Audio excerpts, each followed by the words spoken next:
andsime täna 3 muusikaüliõpilasele ja 6 kunstiüliõpilasele üle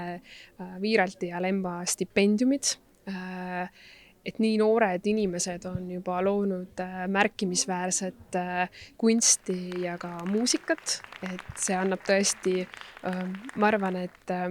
põhjust rõõmustada ja ka kinnitus selle üle, et meie kultuur on heades kätes.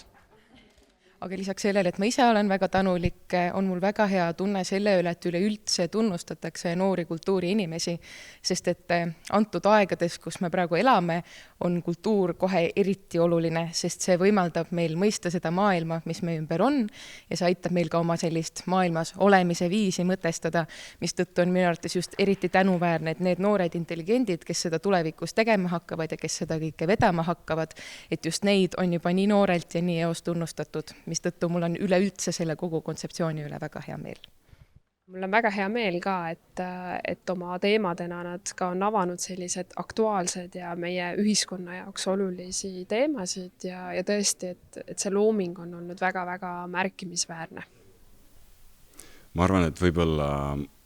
ma sain selle, mulle tundub, et sellise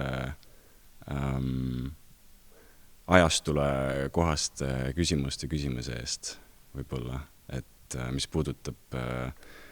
jälgimisühiskonda ja oma une mõõtmist, et võib-olla selliste teemade käsitlemine noil päevil